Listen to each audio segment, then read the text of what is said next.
Hi అండి. ఈరోజైతే మా సెకండ్ పాపది పుట్టినరోజు మాట అండి. అందుకే చెప్పేసి పొద్దున్నే చాలా ఉత్సాహంగా లెగిసిపోయి రెడీ అయిపోయింది. పిల్లలకి పుట్టినరోజు అంటే చాలా సరదా కదండీ! ఇంక అందుకని చెప్పేసి చాలా హ్యాపీగా లెగిసి ఈరోజైతే రెడీ అయిపోయి ఇంక దేవుడికైతే దండం పెట్టుకుందన్నమాట. టీచర్స్‌కి, పిల్లలకి చాక్లెట్స్ అవి తీసుకుంది కదా! అవి కూడా దేవుడి దగ్గర పెట్టుకొని దండం పెట్టుకొని ఇంక స్వామితో అయితే అక్షింతలు వేయించుకుంది.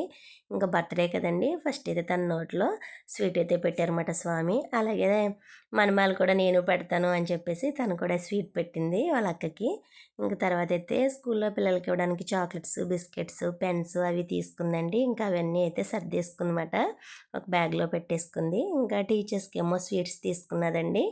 టీ అవి కూడా ఇంకా బ్యాగ్‌లో అయితే సర్దేసుకుంది. ఇంకా ఈరోజైతే ఇంకా లంచ్‌లోకి నేనైతే వెజిటబుల్ పలావ్ చేశాను. తన బర్త్‌డే కదా అని చెప్పేసి. ఇంకా నేను కూడా తనకైతే క్యారేజీ పెట్టేసి స్కూల్‌కి అయితే పంపించేసానండి. చాలా హ్యాపీగా, ఉత్సాహంగా వెళ్ళింది. ఈరోజు పుట్టినరోజు చేసుకుంటున్న మా పాపకి మీ అందరూ బ్లెస్ చేయాలని మనస్ఫూర్తిగా కోరుకుంటున్నానండి. ఈ వీడియో నచ్చితే లైక్ చేయండి. అలాగే మన ఛానల్‌ని కొత్తగా చూసేవాళ్ళు సబ్స్క్రైబ్ చేసుకోండి. బాయ్.